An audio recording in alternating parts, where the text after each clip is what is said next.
I'm born and raised in Cincinnati, Ohio. I've been here all my life. And growing up, I was always like one of the athletic kids, played football, rugby, track, basketball, you name it. I played it, loved all Nice. that. And in high school, during football season, I was a senior. I had some gut issues. Like I was having diarrhea, turned bloody, got really bad. It was bad for weeks. I lost a ton of weight, and I didn't know what was wrong. So I went to the doctor, and I did a colonoscopy, and I found Mm. out that I had ulcerative colitis, which is an inflammatory bowel disease. That essentially my whole colon and large intestine is inflamed. So they put me on medication, got better, and I went through the rest of my senior year just kind of like living somewhat normal life.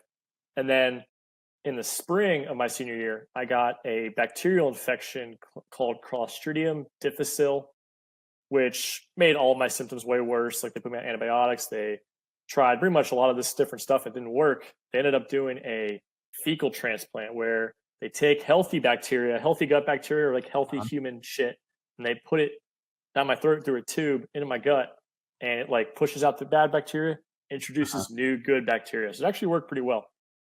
But that was one bacterial infection, and then I got another same infection about 8 months later. So that infection made everything way worse. And I went through college trying to be like a normal college kid, but I couldn't do Right. that because I had a gut disease. You just can't live a normal life. So I watched, I don't know, I just kind of accepted my fate of someone that was going to be, you know, attached to the healthcare system all my life. Was never able to cure this disease. It was just a part of me. I take meds and I hope for the best. So that's what they told me. So that's what I thought. That's all I got, right? And then for those first 2 years of college, I was a college kid. I was drinking, I was partying, and my health got worse and worse. My systems got worse. My inflammation spread. I was unofficially on track to probably getting cancer down the line if I didn't do anything, and Oh like my colon God. cancer. So in 2020, I started to write the ship. Like in the summer, I started getting back in the gym, started lifting weights, started fixing my diet, started identifying what things I could do to improve my health. And Mhm. fitness and diet were the biggest things, but also like finding a purpose, like actually doing better in school and trying in classes, which is what I thought I wanted to do at the time.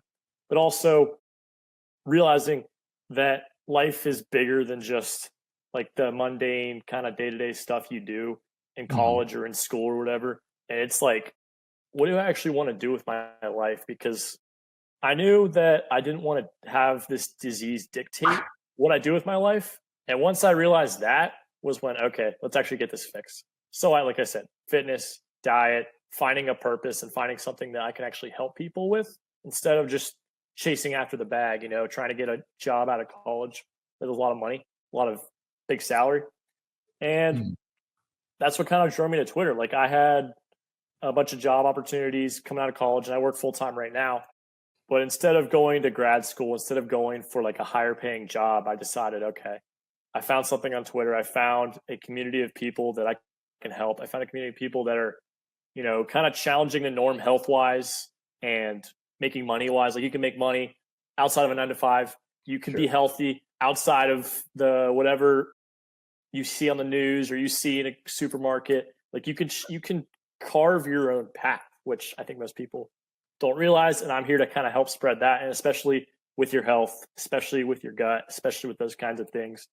And the last year has been like insane. I could have never imagined where I'd be here a year ago, even though I was on this Twitter journey a year ago. It's just you never really know, which is what makes life exciting, right? Like the unknown. It's scary, but it's exciting because I saw what my life looked like in 20 years. If I followed what all my family members did and all the people around me in Cincinnati, I'm like, all right, I don't want that because I'm just not built for that. I have a disease. I can't go drink every day. So, Right. decided not to. And now we're on this journey. Now we're impacting people's lives. And we're getting all the homies gut health maxing this year.